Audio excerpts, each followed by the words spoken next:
Hello everyone, my name is Mandi Lynn. I'm the author of the fantasy novels Essence in I Am Mercy and thriller novel She's Not Here, and also the creator of AuthorTube Academy, and we are 4 days away until the release of this book. So how are we celebrating today? Well, we are going to be talking about the pros and cons to self-publishing.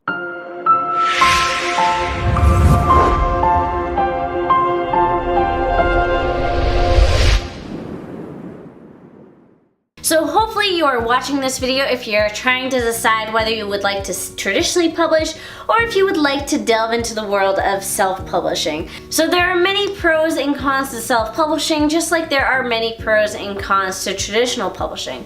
Today I have much experience with self-publishing, and I also am friends with a few traditionally published authors, so I have kind of gotten the grip on what is the good and the bad, and that is what we're going to be talking about today. So let's get the bad stuff out of the way and start talking about the cons of self-publishing. So this one is pretty obvious, but you have to pay for everything. So without the support of a publisher, everything comes out of your paycheck. So this means you are the one paying for the editor, the cover designer, and the marketing and any book events that you may want to go to. Now you can write off these expenses when it comes to taxes, but it's still an expense and you're still gonna come up with the money. Con number 2 is that the distribution is smaller.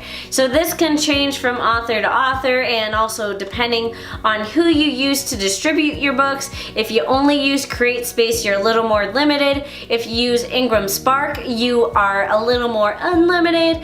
But it is harder to get your book into bookstores when you are a self-published author, although it is not completely impossible.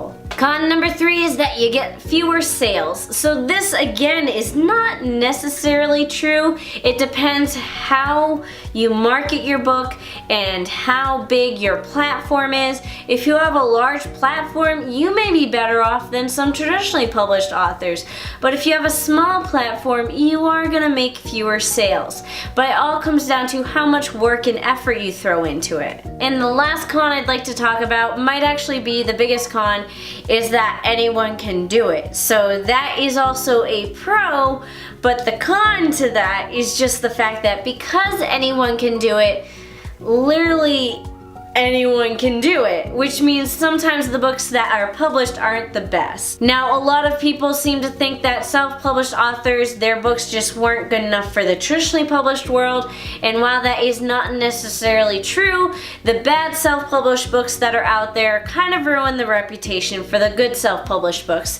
I would like to consider my book a good self-published book, but I would be lying if I said people haven't looked down at me because I'm self-published. I say if you hold yourself like a traditionally published author, if you present yourself like one, and you throw as much effort into it and you make yourself look like one, you are fine. So there is a whole flooded market of bad self-publishing books, but in that market is also the very good self-published books, and that's what you want to be and that's what you want to aim for. So now that we've gotten the cons out of the way, let's talk about the pros of self-publishing. Pro number 1 is my favorite one, and that is that you have complete control. So this is the number 1 reason I am self-published, because this is the first thing you lose as a traditionally published author, and that is control. You don't get to choose the cover. You may have a little bit of say, but you probably won't have a lot of say. You don't get to decide where the book is going to be sold or how much that book is going to be sold for.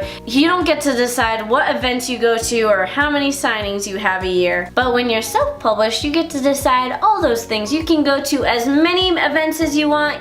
You can sell your book wherever you want. You can set it for whatever price you want. As long as you're able to logically do it yourself, as long as you have the budget and the means, you can do whatever you want. Pro number 2 is that you get to take all the credit. So this means if your book is wildly successful, you get to take all the credit and you get to give yourself a big pat on the back. Now that is not to say that when you're self-published you do it all alone. If you ever look at the acknowledgement sections of a self-published book, there are a lot of people involved in the publication of a book.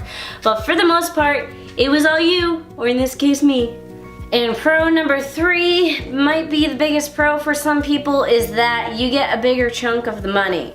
So when you're self-publishing, you're the only one who gets the royalties. When you're traditionally published, the royalties kind of get split up between the whole team of people that helps publish the book.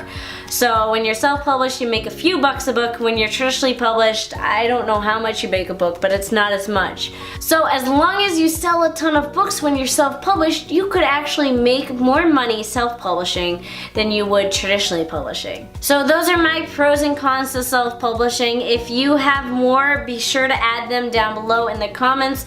I would love to hear a lovely discussion on this. If you would like to stay up to date with everything about my books and my publishing house, be sure to subscribe to my author newsletter. That will be linked down below. When you do subscribe, you get my free How to Conquer Writer's Block mini guide, as well as the first 3 chapters of She's Not Here. Otherwise, that is it for today's video. Thank you all for watching. Be sure to give it a thumbs up, comment down below, and subscribe.